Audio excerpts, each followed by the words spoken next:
Good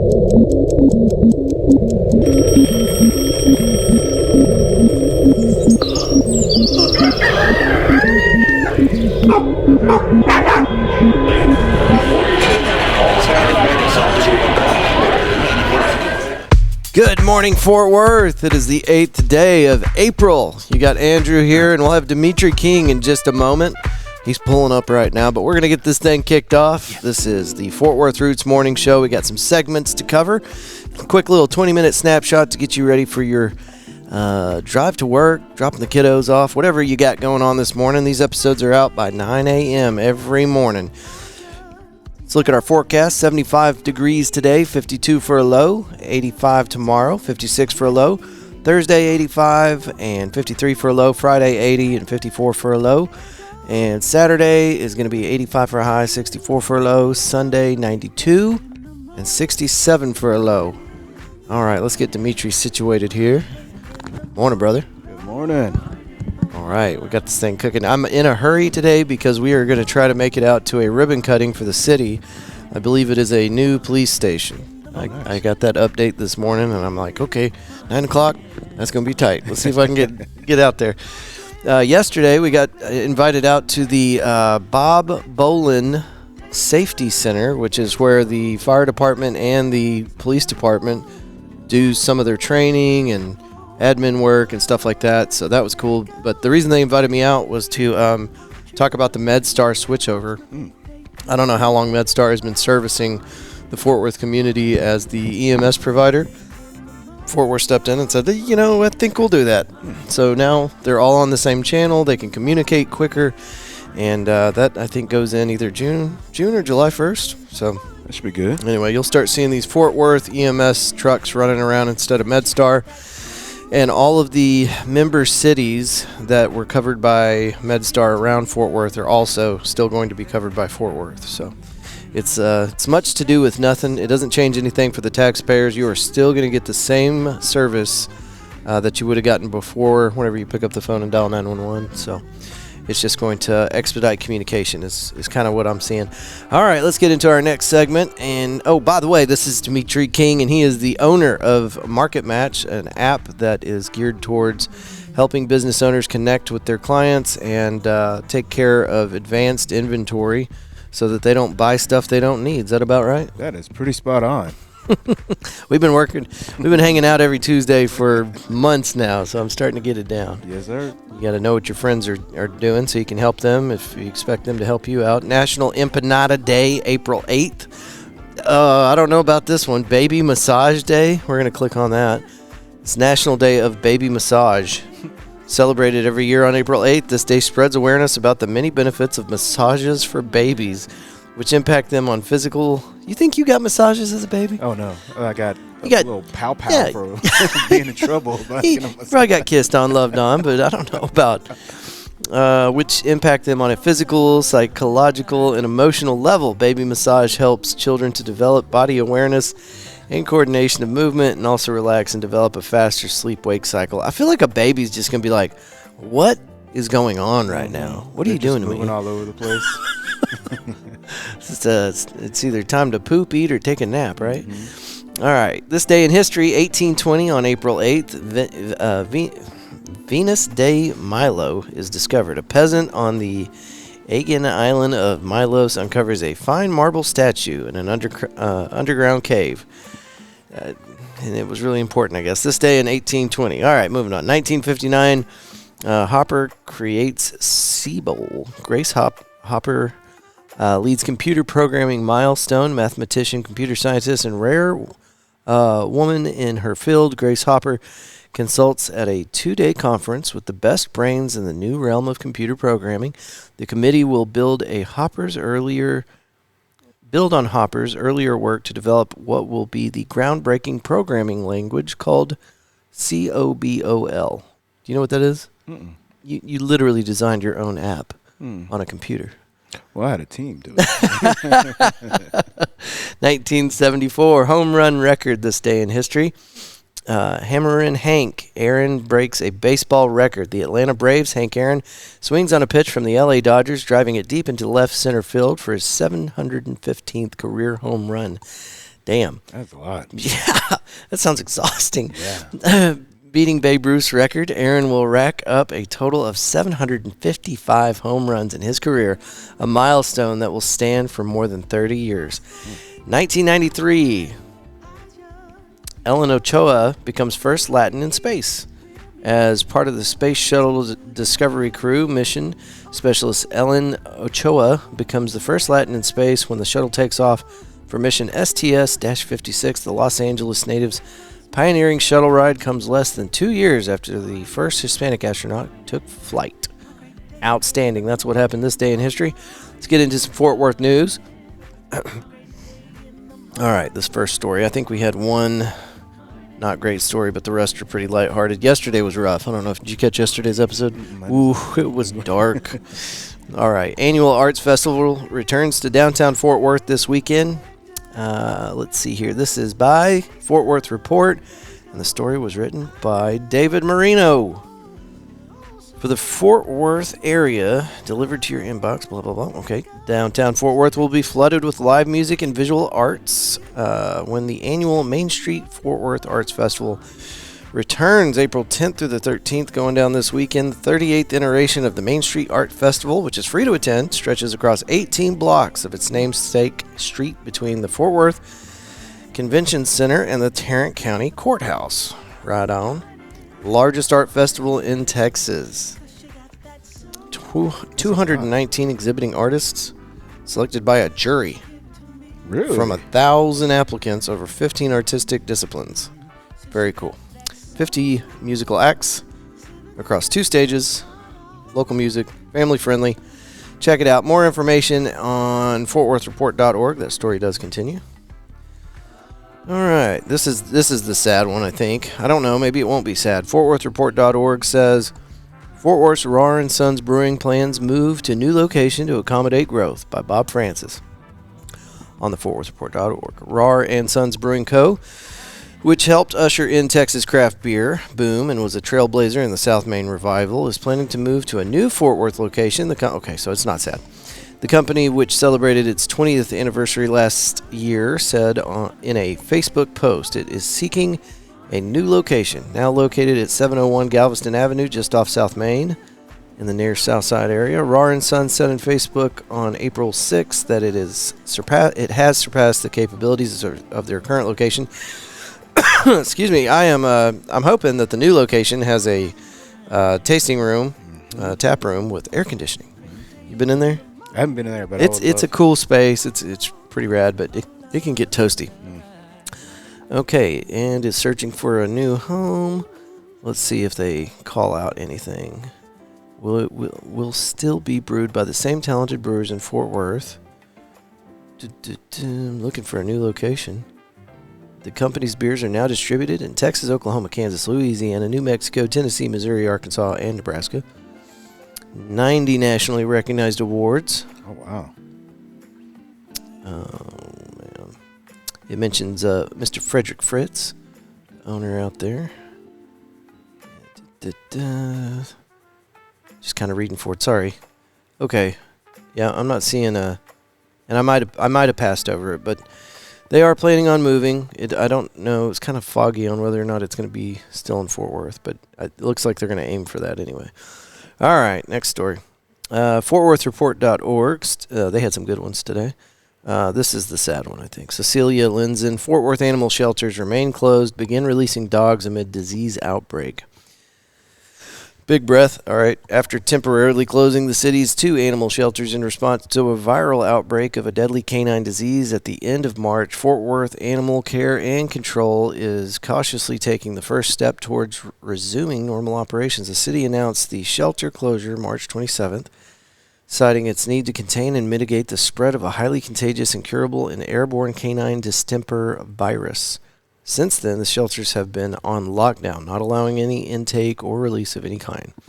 Starting April 7th, shelter staff resume releasing dogs to the city's animal rescue partners, which coordinate with the city to place animals from their shelters into rescue organizations for adoption and foster opportunities. For now, Fort Worth shelters will only release dogs that are considered low risk. To meet the criteria, the dogs must have tested negative for the canine disease, have been in the city's care for at least 21 days, have been vaccinated against the virus at least twice, and have been examined and cleared for release by the shelter. Okay. As of April 7th, there is no timeline for reopening. Huh. Okay. Wow. So it was so bad that they've been shut down for over a month, and they don't know if they're going to, well, it wasn't over a month. It was May. Announced the shelter closures on March 27th. So anyway, it's been a few weeks. That's rough. Okay. Well, sounds like they got it under control. They could probably use some help.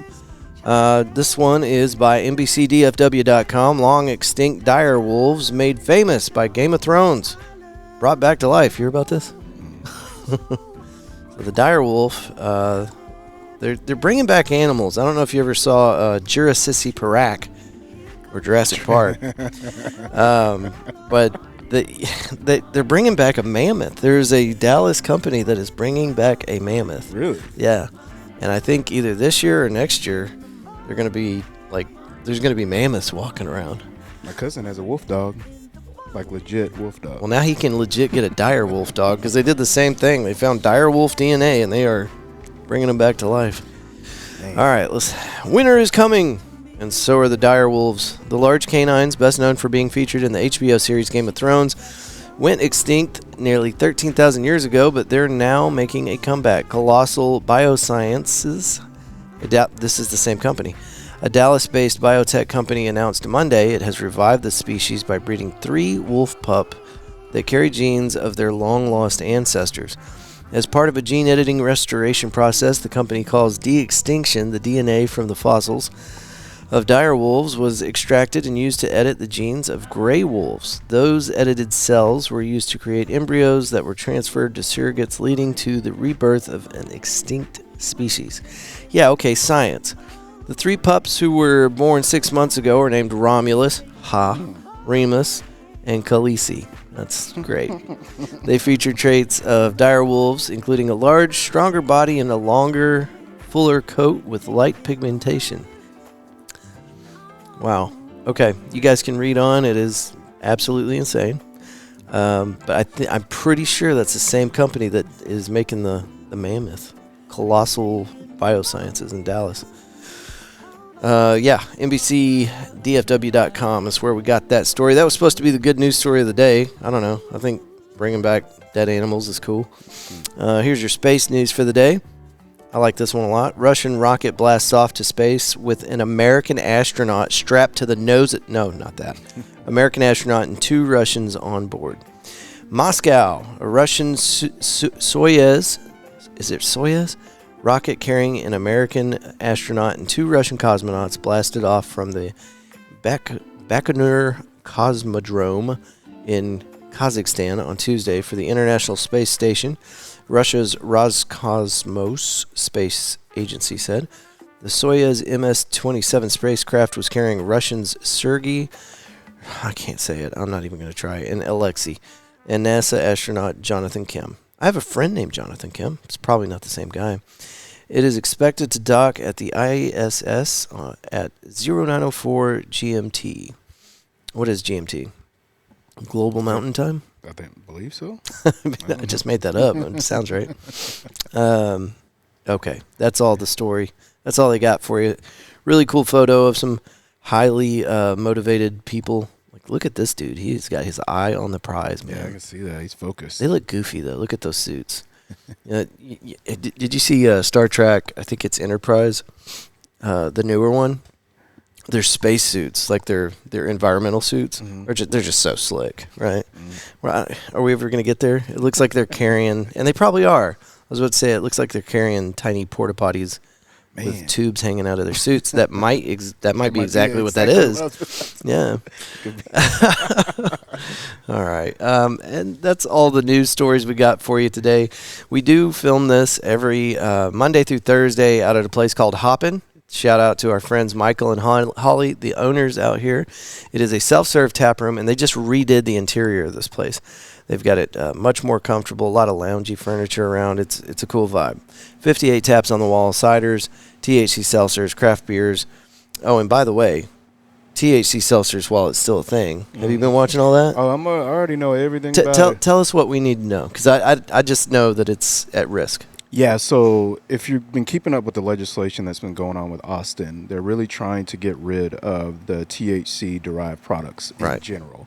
Everybody actually has been accountable for what they've been doing. What you really want is to have the THC under 3%, because that's what it's been made for under the Farm Bill. That was the 2018. Is it under 3% or is it 0.03? No, under 0.3%. 0.3. Yeah, okay. Yeah, 0.3% for actual THC derived. Everything is hemp derived, and they're really trying to get rid of it for just no reason. I mean, that Farm Bill came out in 2018 to create this huge market in Texas that's going on right now, and they just had a kind of a march, I would say, at the Capitol yesterday. To saw some of talk that, about it. Yeah, so they're trying to get it done and away with it, and they really don't need to, because it's helpful in so many other needs than smokable hemp, which everybody thinks it is. They're really worried about kids purchasing gummies and overdosing, which is, you can't really do that.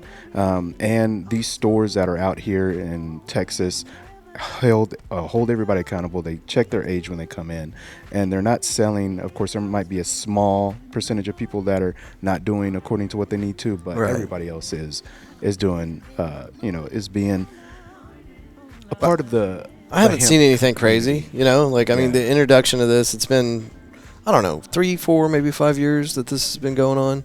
Yeah, so 2 years ago, it was supposed to come up for the Farm Bill, to see if they were going to renew it, and they renewed it for 2 years, and then now they're trying to take it down. Yeah, I don't get it. It's a new revenue stream for a struggling market, and people are enjoying it, and I don't understand why Karen is just so upset, because that's what it looks. I mean, it's just people being upset for reasons I don't understand. And the crazy thing is like, this industry helps a lot of veterans. It helps a lot of sick people, and there's no real benefit in alcohol, but there's so many benefits in this type of in the hemp, especially hemp industry. So, hopefully it goes back to what it was, but why open up the door and give access to people and then try to take it away? I think this probably gets lumped into conspiracy theory, but honestly, I don't trust the pharmaceutical industry. I don't trust our large corporations, and I think that the THC or the CBD, I don't understand the terminology, but all that, I think, gives people an option for a lot of different types of treatment in an environment where me, self-employed, I currently do not have health insurance, and there's a broad range of stuff that can help treat, quote unquote, because you can't say that, right? But it's there and it's an option. And I'd have to die right in front of you to go to the hospital, So, I mean, it gives people an option for at least anxiety, depression, sleep aid, people that have eating disorder. I don't know. There's a list of things, and it doesn't matter how trivial it is or not. There is benefit there to some people. So why take that away?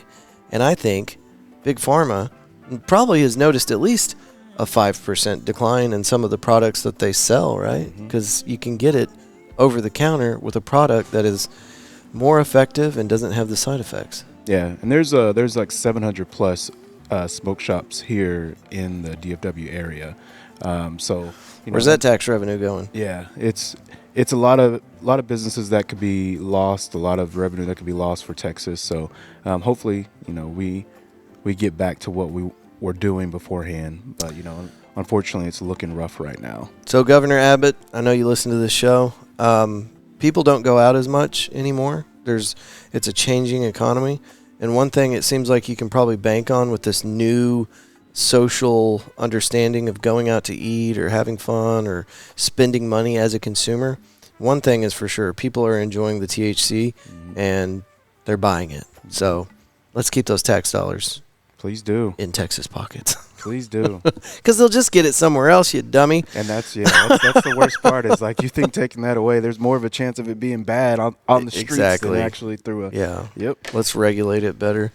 Last thing I want to do for you guys today before we get out of here, and I'm going to run down the street and try to get to this ribbon cutting. I think that's going to be cool. I wanted to tell you about our international listeners, and the only reason I'm doing this, I just want to say thank you to everybody that's listening to the show. We cannot do this without you. And 99% of what we do gets enjoyed right here in Fort Worth. That's where all of our friends and listeners are. But we've got 3 people in New Delhi, India that are listening. Thought that was cool. And then over here this is a new one. Oh, come on. Silly ass. Where'd it go? I'm trying to hurry. Here we go. 1 in Copenhagen, Amsterdam, 4 in Amsterdam, 7 in London, and that's all of that. And then we had 1 in Canada. Let's see who that was. Where'd you go? Edmonton, Canada, wherever that is. One of the 4, what do they call those, provinces? And then we got some folk, 19 in Mexico City. So, and for some reason it thinks 10 in Glenrose is down in Mexico, but anyway, we don't have to get into that. If you're one of our international listeners, or if you're one of our local listeners, thank you so much, and we'd love to hear what you like about the show. You can email us media@fortworthroots.com. Also, if you're in the Fort Worth area, and I tell you what, we released a video yesterday showing the member cities that Fort Worth EMS covers.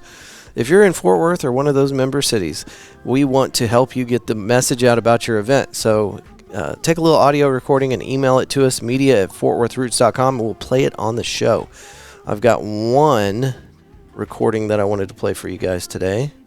This is an event that's happening on April 18th, and Liz, the founder of this organization, came out here. She drove 3 hours to come out here and talk for like 2 minutes. Here we go. Texas, get ready. April 18th through the 20th. Walk This Earth Music Festival is bringing some of the top roots bands in the United States to the middle of nowhere for a 3-day camping festival. This year's lineup features the Hoot and Hollers, Carrie Nation and the Speakeasy, Pinata Protest, plus 30 more amazing artists. Walk This Earth will have food trucks, tons of vendors, serenaded hay rides, and contests throughout the weekend.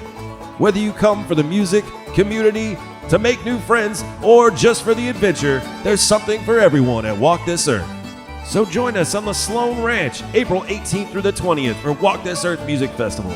Get your tickets right now at walkthisearthfestival.com. All right, and real quick, tell them about Market Match and where they can find that real quick. Yeah. Real quick. Market Match is a mobile application that conducts market research using swipe technology to forecast either products or any type of demand of what your customers want. So if you have a event, if you're an event planner and you want to know what alcohol, food trucks, or what type of entertainment you want at the event, you can know in advance by giving your ticket purchasers a chance to swipe through the full product list. If you're in a college or if you have a college, you can let your students also let you know what type of events they want at the location, what type of food they want at the location. All it is a survey tool that helps you connect with your customer base. Excellent. And where's the best place to find you?